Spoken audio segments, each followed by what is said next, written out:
And a good spiritual morning to you. Once again, thanks for joining us today for a quick chat. And of course, our morning cup of coffee. Good morning, everybody. I'm laughing again. We hope you're having a wonderful day. Thank you for being with us. I've got the Ron Swanson mug going for today. I regret nothing. The end. That's my favorite line. So we're checking in. Have you already given up your Lenten goals? Don't give up yet. It's only Thursday. It's only the first Thursday. Today we thought we would, we've been giving some heavier videos lately, some more focused videos, and usually I do some goofy ones here or there. So, and we talk about different things that are coming up. And so we thought we would talk about, the biggest thing in the news has been now for a while since Trump took office, has been Trump and Musk, right? The whole DOGE, right? The whole Department of Government Efficiency. Don't start screaming, those of you who don't like it. Right. Well, or scream. That's okay. And we're not, again, we don't take sides. We just, we just watch. We should be able to discuss. We should be able to talk about it. So I thought about it. And just this idea that, I don't know what we can agree on. I feel like we can agree. I feel like everyone can agree the government could be more efficient. No. Can we agree on that? Yeah. It doesn't matter who's doing what. I'm not saying who's doing what or who's making the cuts or who's making the decisions or who they're firing. Can we all agree the government isn't perfect? The government is probably not as efficient. It's probably not spending my tax dollars in the best way it possibly could. Okay. I just, so that idea it's a simple statement. Right. I'm not saying anything about anything else. Got it. But just the idea that I kind of feel like, we're all sort of looking at this and there's some people that are upset. Obviously, some people that are, chanting along, keep cutting, cut everything. And it's kind of like we want to be efficient. We want to make sure that there's no waste. Yeah. I think that's, kind of what it comes down to. And I know that. Yeah, we want to know where the money's going. Right. You want to know where your money is going, and you want to make sure that there's no, that there's no waste, and that there's a sense of efficiency as much as there possibly can be. And you want to pick someone fairly bright to do that. And again, I'm not backing the Republican side here and trying to upset our Democrat viewers or Democrat parishioners or friends. I think Elon Musk is a fairly bright guy. I think he's a fairly bright guy. I don't think you have to be a rocket scientist to do this, but he is in fact a rocket scientist. And I kind of feel like, if you don't agree with that, that's okay. If you think he's unqualified and should be doing that. Yeah. But the point is, at least, I feel like somebody should do something. I don't feel like people have really tried to do a lot. Yeah. And it would be nice to try to do a lot because I'm sure that there's waste. And that's what we're seeing in some of the reports.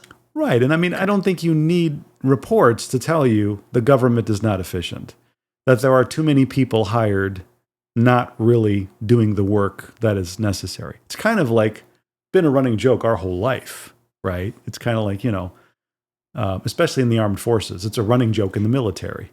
It's what the Army pays like $10,000 for a pot. You know what I mean? It's kind of like one of those things where there's inefficiency because you're given a blank check. Essentially, you're not. You have a budget. But if your budget's like pushing $1 trillion, that's essentially a blank check. Yeah. If you're into billions of dollars. And we can't really conceive of how much money that is, right? You can't really perceive how much money that is. Got it. So I'd like to think that we can agree, as a jumping off point for a conversation, we want more efficiency. The government's not efficient. And we want someone to be looking at what they're doing and try to make it more efficient. So as a sort of bridge to, she's wondering what I'm going to do with this because let's see how he works. We didn't really talk about that. Let's go.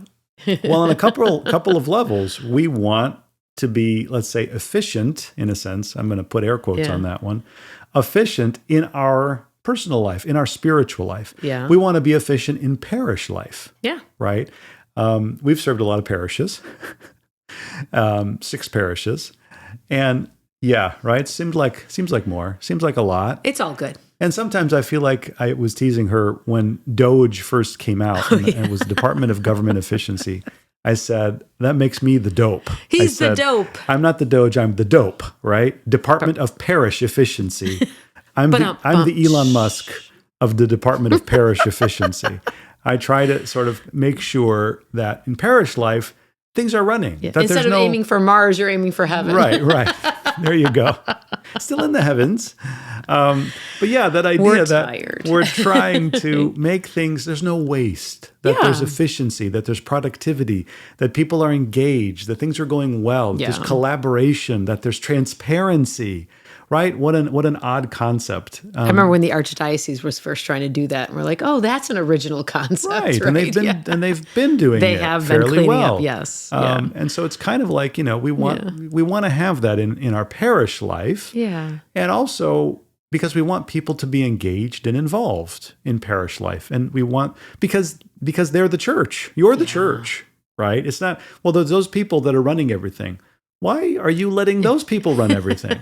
Why aren't you running it? Yeah. Why? Well, it's that those people that. Why aren't you volunteering? Mm-hmm. Why aren't you? We like kind of Monday morning quarterback quite a bit in church life. We like to sit back on the sidelines and critique everybody that's doing everything, but we don't want to get our own hands dirty. Yeah, at least they're going to the meetings. That's the most frustrating thing. I don't know in parish life which is more frustrating: having to deal with the people that do volunteer. Because you have to deal with, and they're volunteers, and you love them, and you're part of your family, and you have to deal with them and all of the opinions and try to sort through that. A lot of people. Or have to deal with the people that have so much to offer and could offer it, but don't volunteer and just sit back and complain and criticize and say, well, yeah, I used to do that 20 years ago, 30 years ago, but now I don't do that. Now I reserve the right to sit back. It's kind of like the people now, in a sense, of saying, well, I disagree with what DOGE is doing. Okay. Yeah. And can you explain what you would do? Right. I mean, think about how daunting that would be. Think about the size of the United States government. Think about the level of the waste. And we know the level of the waste is in the trillions. Mm-hmm. I know they're talking about tens of millions or hundreds of millions. It's still tens and hundreds of millions. You got to start somewhere. Yeah. But how daunting that would be. It's easy to sit back and criticize. But you know what? Get in the game and do something. And in parish life, we can do that. Right, in a sense. We should all be part of DOPE. We should all be part of parish efficiency. But in our spiritual life, as well, look at where there is waste, where there is efficiency, right? Yeah, realistically. Yeah, when am I hitting my marks? Right. And when am I just sitting on the couch and not paying attention to my spiritual life at all? I think that there's something to be said. I like the way you've broken it up into different parts of our life, because I think it helps me understand it better. So we took the jumping point off of the U.S. government because it's fun. We can make fun of it. We can sit here, 3,000 miles away from Washington. And, thank God. Yeah, and say what we want. And then we used to live right outside of Washington, D.C. So we had our moment there. Yes, it is a swamp. Yeah, but then, we, like you said, at the parish life, you obviously have a huge insight to what's happening as people volunteer that. And then in our own spiritual life, I never really thought of that. Like, take inventory. Where am I spending my effort? Where am I spending my money? Got to turn off the Amazon app, as people say. Right. What am I doing to be more efficient to get to heaven?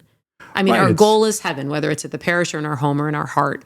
How am I going to kind of take inventory? And that what's interesting is that people are probably more informed and have more numbers and information at the tip of their fingers regarding the government, regarding all of these, debates and the things that have been going on with DOGE and Trump and everything. They probably are more informed about those numbers, which are in the trillions and hundreds of millions. They can tell you what the U.S. aid was spending on what, and what they were doing and what should be cut and what the defense budget is and how the layoffs and what that is.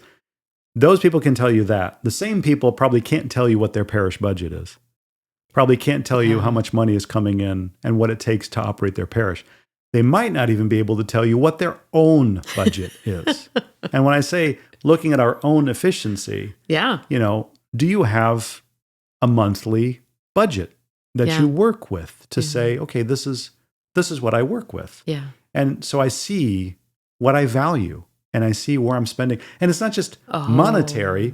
It could be money. That could be one thing. It could be time. Yeah. It could be energy. It's resources. Yeah. We say our stewardship, it's time, talent, and treasure, right? Don't forget the time and the talent.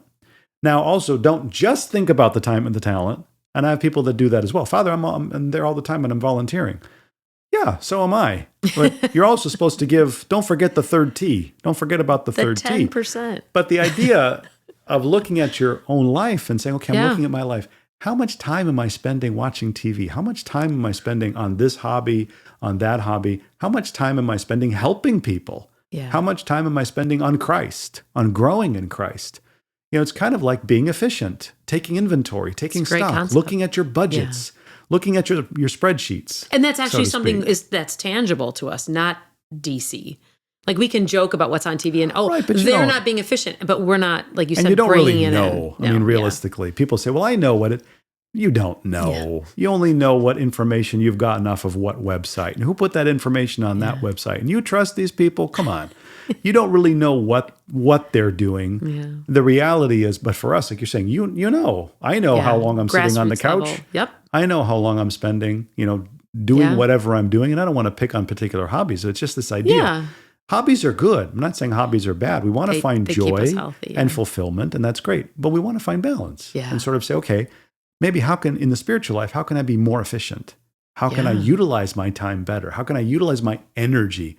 I find the utilization of energy as I get older and older very, very important. And we don't talk about it a lot. And I don't think about it that much, although it affects me because there's only so much gas in the tank. It's like, yes, there's only so many dollars in the bank, so many hours in the day, but there's also only so much gas in the tank. Yeah. And I like you use bandwidth. There's only so much bandwidth you have to focus on things in your daily life. And I will say that. I will use that expression to you quite honestly. You'll come to me and say, do you want to talk about this? And I say, I don't have the bandwidth for that right now. I'm sorry. There's too many people on my network. My Wi-Fi is overloaded. I don't have the bandwidth. And there's stuff that will come up and I'll say, I can't. And we have to make room. And I've always got 20 things more on my list to do and I can't get to them. So it's like, yes, you need the stuff that brings you joy and peace to give you that happiness so that you can increase the bandwidth and maintain it. But look at that and sort of say, well, what drains me, and what gives me energy? Take inventory. And what do I enjoy doing? And then how can I be successful? Because oftentimes we don't think about any of that stuff and we just have our heads down and we're just plugging along. We're just, plow forward. And all of a sudden, that's how you get into trouble. Yeah. That's how, stress comes in, exhaustion comes in, depression comes in, anxiety comes in, all this negative stuff comes in.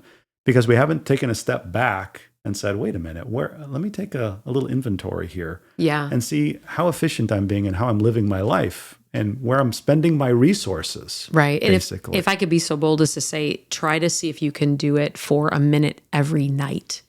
Like when we've talked about this before, when you say evening prayers, they're penitent, they're reflective. Like, what was my day like? It's hard to think big picture. Like, okay, it's 2025. What are my goals for 2025? I just shut down. It's too much. But if I think, okay, tomorrow, what am I going to do? How am I going to spend my energy? How am I going to not let such and such drain me?